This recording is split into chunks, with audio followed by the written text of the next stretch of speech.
El amor a Dios se expresa en el cumplimiento de su voluntad.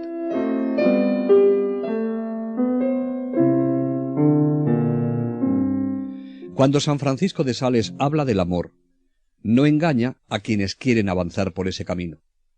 Y por eso dice con toda claridad en qué ha de consistir el amor.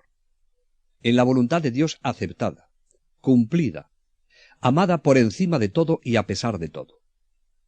Es el primer medio y al mismo tiempo la piedra de toque del verdadero amor. La clave de toda vida espiritual nos dice que consiste en la resolución del corazón, que quiere siempre e inseparablemente permanecer unido en todas sus partes a la voluntad divina. En su vida y en las personas que orienta, se dirige a hacer conocer la voluntad de Dios, que no está en los caminos extraordinarios, sino en las sendas normales de las contrariedades que ofrece la vida, en los pequeños o grandes deberes, en los sufrimientos de cada día. Toda la perfección consiste en querer la voluntad de Dios, en cumplirla y en amarla. Y por eso escribe: es necesario conocer lo que Dios quiere, y una vez sabido, esforzarse en cumplirlo alegremente, o al menos con valor. Más aún, es necesario amar la voluntad de Dios. Esta es la meta de la perfección a la que debemos llegar. El que más se acerque a ella es el que recibe el premio. Ánimo. Acostumbrad poco a poco a vuestra voluntad a seguir la voluntad de Dios a donde tenga a bien guiaros. Lentamente, las repugnancias tan fuertes que sentís irán disminuyendo y finalmente desapareciendo. Y sigue diciendo: aceptad sinceramente sus divinos deseos, sean cuales sean, y no penséis haber llegado a la pureza de corazón, hasta que vuestra voluntad se vea no solamente del todo, sino en todo, hasta en las cosas más repugnantes, libremente, alegremente sometida a su voluntad santísima.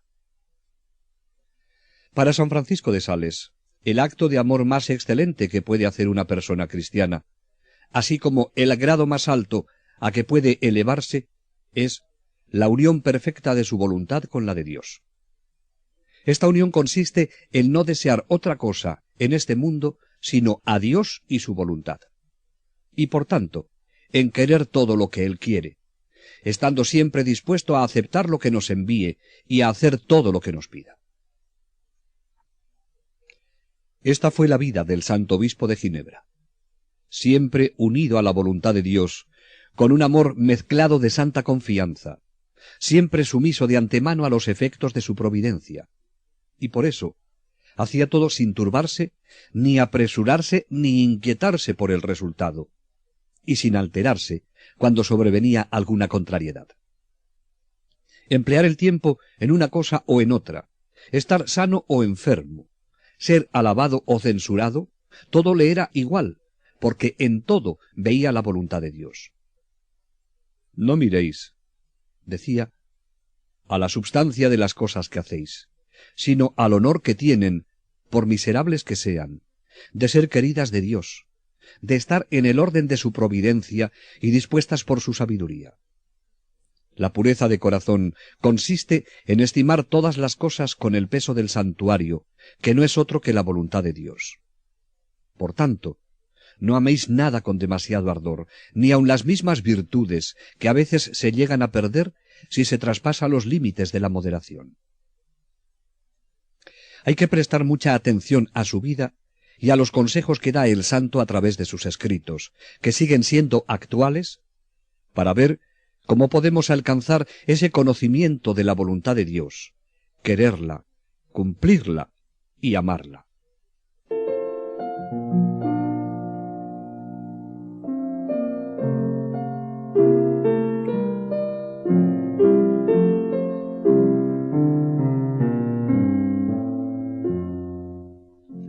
Apenas uno se acerca a la vida de San Francisco de Sales, descubre que toda ella está guiada por la voluntad de Dios, que el santo desde pequeño buscó, cumplió y amó. Solo unos pequeños datos bastarán para ponerlo de manifiesto. Durante su infancia, La voluntad de Dios se le manifestó a través de los mandatos de sus padres, que siempre acogió con amor filial, y en el cumplimiento de cuanto Dios nos pide como cristianos. Por eso destacó en una vida de verdadera piedad.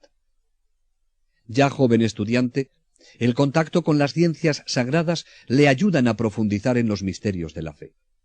Progresaba en la piedad animándose con estas palabras que repetía con frecuencia y que dan una pequeña idea del valor que da a las cosas transitorias, como medio de cumplir la voluntad de Dios.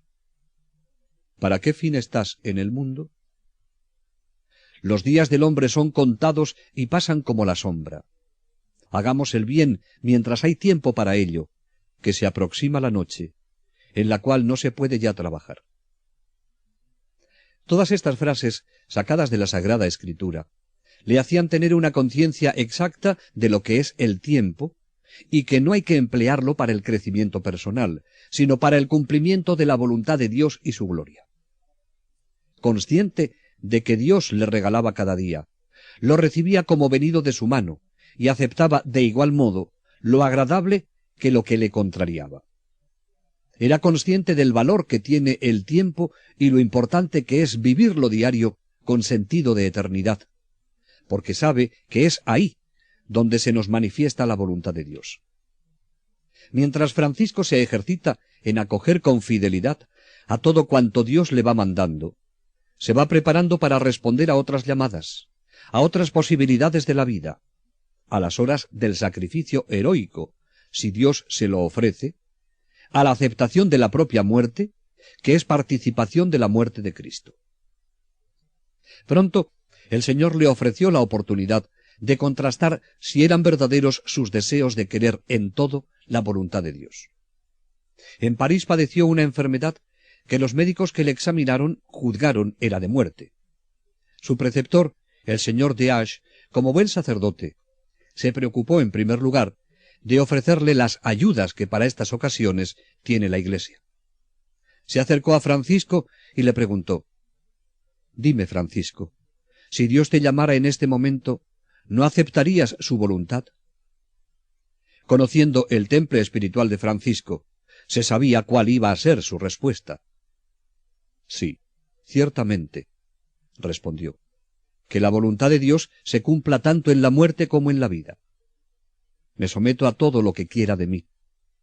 Es para mí tan dulce vivir por mi Salvador, como morir por él». Todos estaban admirados al ver cómo este joven, a quien se le abría una vida llena de promesas, sabía aceptar con amor y plena confianza la muerte que parecía inminente. Pero Dios tenía otros planes sobre Francisco y pronto se restableció.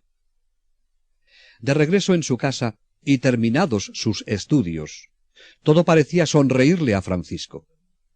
Él sabe que Dios le llama a la vida sacerdotal, y ante la voluntad de Dios que se le manifiesta con claridad, no teme enfrentarse al sufrimiento de tener que contrariar a su padre. Y todavía Dios le pedirá más. Elegido para la difícil misión del Chablais, a la que su padre se opone, Francisco, con el corazón lleno de dolor, pero con gran serenidad y espíritu de fe, le dice a cuantas objeciones le propone: «Dios lo quiere y debo obedecer.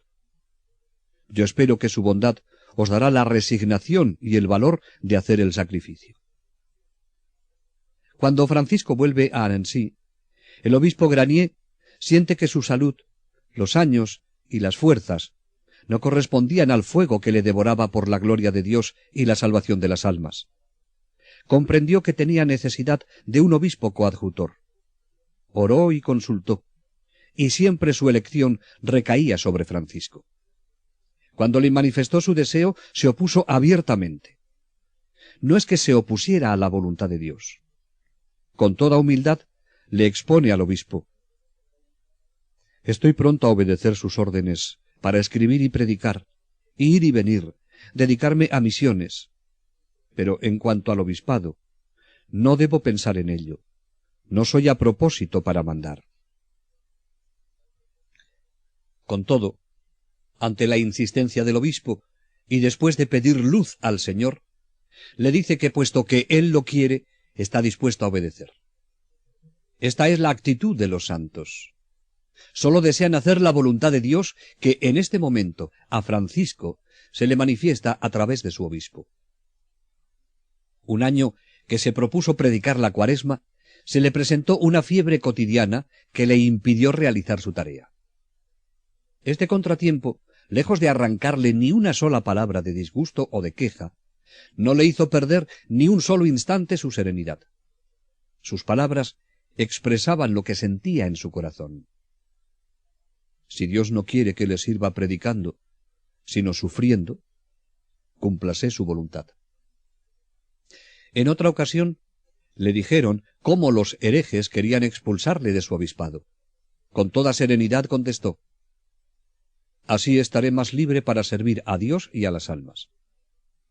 Al insistirle que le meterán a la cárcel, encuentra también una respuesta llena de fe. «Así tendré más tiempo para rogar a Dios y escribir alguna cosa para su gloria. Eso no me causará ninguna pena. Cúmplase la voluntad de Dios». Su máxima favorita era que no se debe desear, ni pedir, ni rehusar nada, sino permanecer enteramente indiferente en las manos de Dios, tanto en salud como en enfermedad, en vida o en muerte, en buena o mala fortuna, y en todas las posiciones de lugares y ocupaciones. Cuando uno está acompañado, decía, debe de estar contento porque Dios le quiere así. Y cuando está solo, debe amar la soledad por la misma razón. Cuando uno está en una parte, no debemos pensar en cambiar de lugar, sino es preciso permanecer en la barca en que nos encontramos para hacer la travesía de esta vida a la otra y permanecer en ella con gusto, porque, aunque a menudo no hemos sido puestos allí por la mano de Dios, sino por la de los hombres, Dios quiere que permanezcamos en ella. Toda su vida fue un total abandono en Dios para depender de Él absolutamente, sin reserva alguna. Y así podía decir: «Venga lo que viniere, nada me apartará de la firme resolución en que estoy de querer plenamente todo lo que Dios quiera hacer de mí y de lo que me pertenece. Quiero confundir mi voluntad con la de Dios, o más bien, quiero dejar a nuestro Señor querer en mí y por mí lo que le agrade, y pongo el cuidado de mí mismo en sus manos». Esta mañana, escribía en otra ocasión, he llevado a cabo un grande acto de entrega a la voluntad de Dios. Oh, qué felices son las almas que viven sólo de esa voluntad divina. Si por saborear solamente algo de ella, con una consideración pasajera, se siente tanta suavidad espiritual en el fondo del corazón, que acepta esta voluntad santa con todas las cruces que presenta, ¿cuál no será la de aquellas almas que están transformadas plenamente en la unión con esta voluntad? Oh Dios, qué bendición someter todos nuestros afectos humilde y exactamente al más puro y divino amor. Así lo hemos dicho y resuelto. Nuestro corazón tiene por ley soberana la mayor gloria del amor de Dios, y la gloria de este santo amor consiste en consumir todo lo que no es Él, para convertirlo todo en Él. En verdad, este santo no tenía más que una ambición, y a alcanzarla orientaba toda su vida. Agradar a Dios en todo era su única pretensión en el mundo, el único fin de sus acciones, de sus palabras y de sus pensamientos. Y así le oían decir: «Señor, ¿qué hay para mí en el cielo? ¿Y qué deseo sobre la tierra sino a vos, mi porción y mi herencia en la eternidad?» Haciendo suyas las palabras de San Pablo, decía: «Señor, ¿qué queréis que haga? Nuestro centro es la voluntad de Dios. Dios quiere que haga esto ahora. Dios quiere esto de mí. ¿Qué más necesito? Mientras ejecuto esta acción, no estoy obligado a hacer otra». En nuestras peticiones a Dios decía que no debemos hacerlas con el afán de que sean oídas. Eso es, decía, querer acomodar la voluntad de Dios a la nuestra en vez de someter como debemos nuestra voluntad a la de Dios. Tampoco aprobaba las lamentaciones que se hacían a veces en su presencia acerca de las calamidades que ocurrían. Dejemos todo eso a la providencia. Dios sabe mejor que nosotros lo que nos conviene, y si observamos sus mandamientos, todo se nos convertirá en bien. Es preciso tener una continua e inviolable igualdad de corazón en medio de la desigualdad de los acontecimientos. Y aunque todas las cosas se muden a nuestro alrededor, debemos permanecer constantemente con la mirada fija en solo Dios. Aunque todo se trastorne arriba y abajo, no ya solamente a nuestro alrededor, sino dentro de nosotros mismos. Esté nuestra alma triste o alegre, en dulzura o en amargura, en paz o en turbación, en claridad o en tinieblas, en tentación o en reposo, gustosa o disgustada, así el sol la abrase o el rocío la refresque.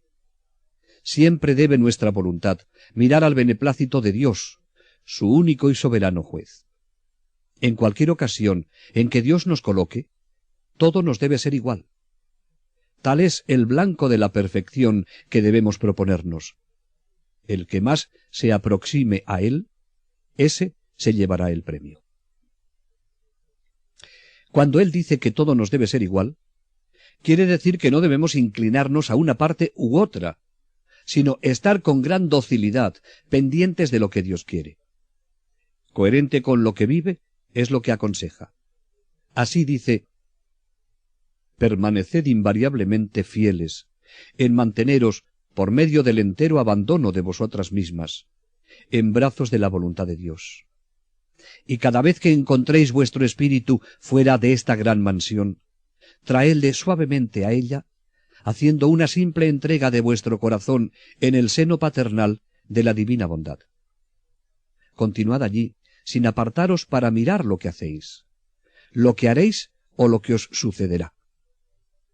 Si veis nacer en vos alguna inquietud o deseo, desnudaos prontamente de él y entregadlo todo en manos de Dios con dulzura y paciencia, aceptando enteramente la voluntad de Dios y manifestando no querer más que a él y el cumplimiento de su voluntad.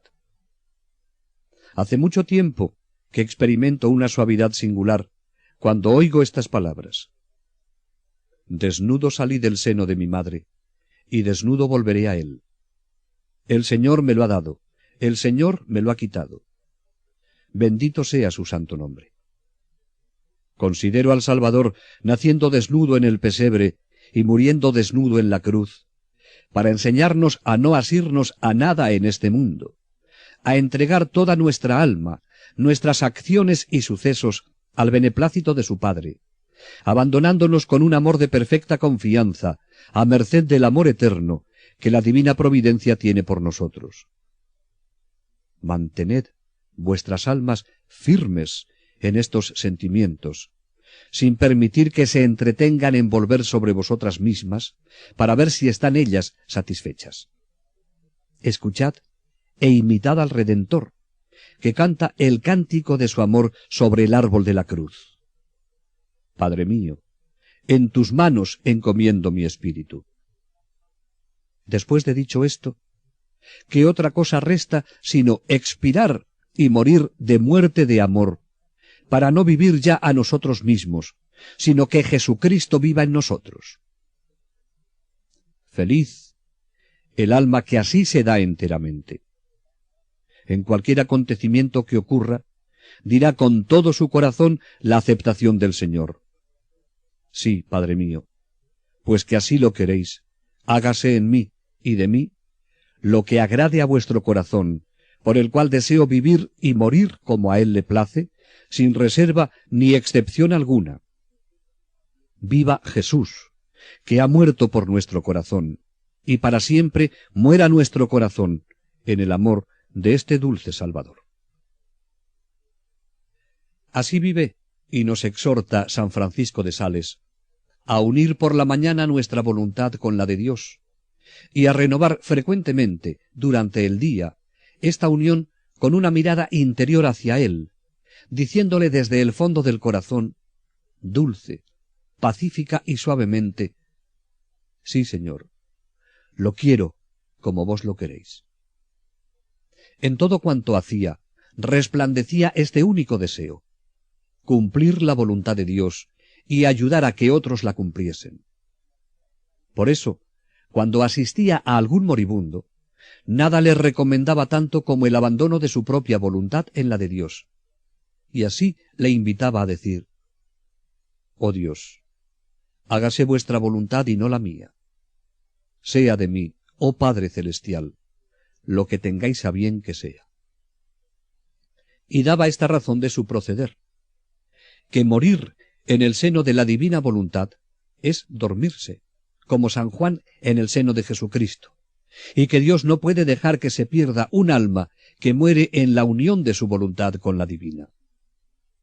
Si en su vida y en los consejos que daba de palabra y por escrito sobresale esta doctrina, también en sus obras escritas se pone de manifiesto. El 9º libro de El Tratado sobre el Amor de Dios no es otra cosa que la descripción de un alma perfectamente unida a todo el querer de Dios. Por eso, quien lo lee atentamente advierte que la pluma de este santo no hizo otra cosa que copiar lo que le dictaba su corazón. «Oh Dios», exclama, «cúmplase vuestra voluntad, no sólo en la ejecución de vuestros mandamientos, consejos e inspiraciones a los cuales debemos obedecer, sino también en el sufrimiento de las aflicciones que nos sobrevienen.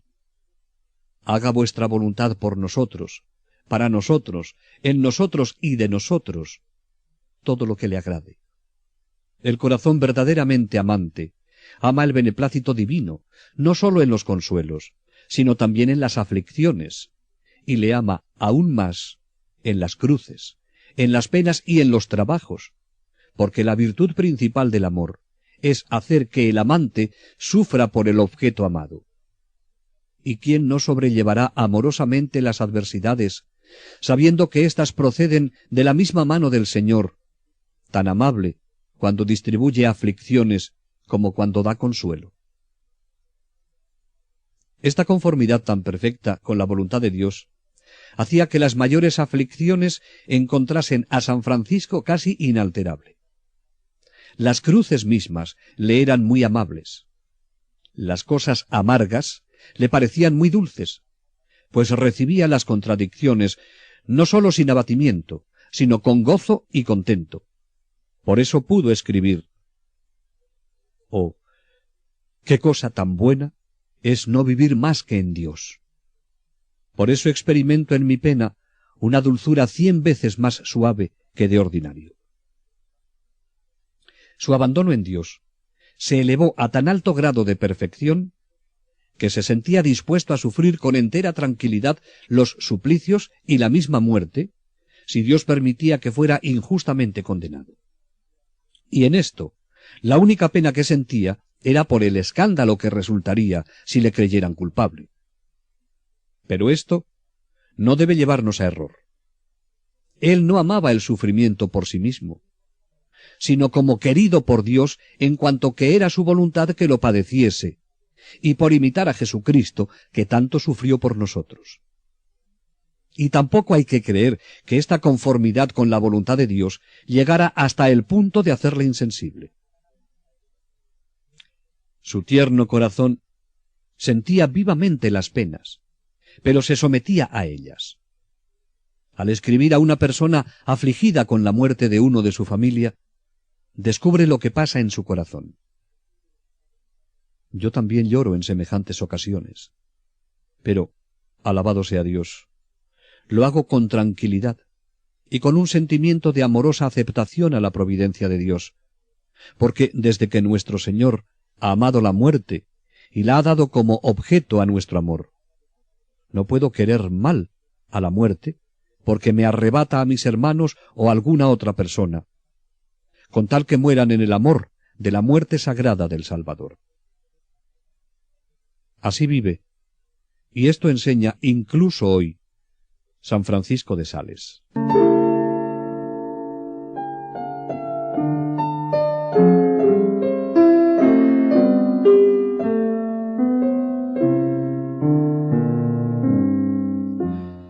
Si San Francisco de Sales pudo vivir en esta disposición de querer siempre y en todo lo que Dios quería, era porque su amor a Dios dominaba toda su existencia.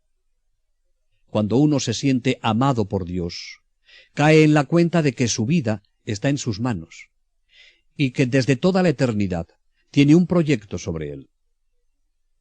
Cada uno podemos decir con toda verdad: Dios me ama desde que es Dios. Me mira con amor, me sostiene en cada instante. Me ha trazado un camino para que pueda seguirle con seguridad, y me quiere con él cuando todo haya terminado. Quien es consciente de esta realidad no puede hacer otra cosa que decirle al Señor: muéstrame tus caminos, dame a conocer tu voluntad sobre mí. Desde este saberse amado por Dios, y con un proyecto para cada uno, es como nace en el corazón del hombre el deseo de buscar la voluntad de Dios, para aceptarla y seguirla.